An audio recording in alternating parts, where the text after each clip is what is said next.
Ang Ginoo manaa kaninyo. Pagbasa gikan sa Santos nga Ebanghelyo sumala ni Lucas.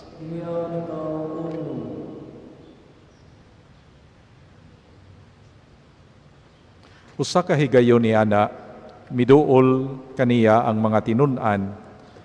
Kinsa man kuno ako sumala sa sulti sa mga tao, nangutana siya kanila.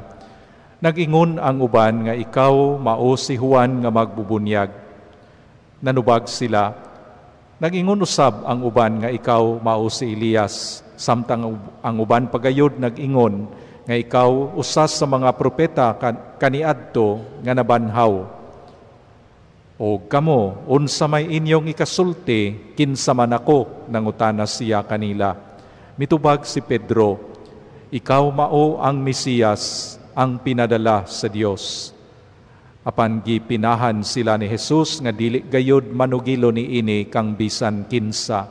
Ug midugang siya pag-ingon, ang anak sa tao kinahanglan nga mag-antos pag-ayo ug isalikway sa mga punuan sa mga Hudiyo, sa mga kadagkuan sa mga pari ug sa mga magtutudlo sa balaod. Patyon siya ug banhawon sa ikatulo ka adlaw. Ang Ebanghelyo sa Ginoo.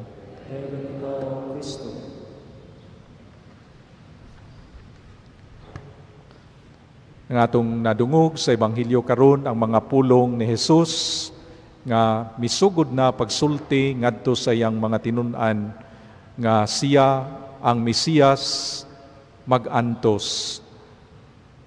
Siya isalikway ug unya ilansang sa krus ug mamatay. Mga igsuon sa walay lipod-lipod gisulti kini ni Jesus. Kay buot niyang ipahinumdom sa iyang mga tinun-an ang iyang pag-anhi isip manluluwas, naglambigit o pag-antos. Ug kini iyang gidawat nga gawasnon, dili ba kay napugos siya nga mag-antos kay wala na may laing nahimo, pero mahimo gud unta siya nga mubiya niadto? Pero gidawat ni Jesus ang pag-antos sa iyang kaugalingong gawasnong kabubuton. Buot ipahinumdom sa atong Ginoo nga kita usab ang iyang mga tinun-an makakat-o ni ining maong panglantaw. Kung buot kita nga magpadayag sa atong gugma, sa atong isig katawo, kinahanglan nga andam ta nga magsakripisyo sa kaugalingon. Si Pope Benedict XVI sa dihang usapa siya ka Cardinal Joseph Ratzinger, nagsuwat siya og libro, God and the World. Ug iyang giasoy didto ang dunay nangutana niya kung unsay iyang ikasulti mahitungod niining panglantaw sa usa ka kalibutan nga materialistic nga buot gayod mulikay sa tanang pag-antos kutob sa mahimo. Mingon si Pope Benedict atubag sa maong panglantaw, mingon siya, kinsa gani kadtong buot magsalikway sa tanan nga pag-antos, nga magdumili sa tanang pag-antos, siya usab nagsalikway sa matuod nga paghigugma. Kay matod pa niya, unsaon man kuno pagpadayag sa gugma nga tiunay, kun kini dili maglambigit og pagsakripisyo. Nan kamo diha bana og asawa, inahan, amahan, ug mga anak, sayod kamo niini sa inyong pagpadayag sa inyong gugma, sa inyong mga mahal sa kinabuhi, kini naglambigit og pagsakripisyo, pag-antos. Naningkamot kamo, nanikay sikay, nanrabaho, nagbudlay, naghago, aron nga mahatagan o maayong pag-atiman ang inyong mga anak. Kamo usab sa inyong pagpuyo, nakasinati nga duna gayoy usahay panagsumpaki, kanang dili pag-uyon sa mga hunahuna, lain-lain o gusto, lain-lain o panglantaw, lain-lain o buot buhaton, apan kun Buot kamo nga hapsay ang dagan sa pagpuyo, naglambigit kini og pagpasaylo, pagpakigistorya, paghinabi, pagsinabtanay. Kanabang maningkamot ka nga makabot ka ng gitawag og win-win situation.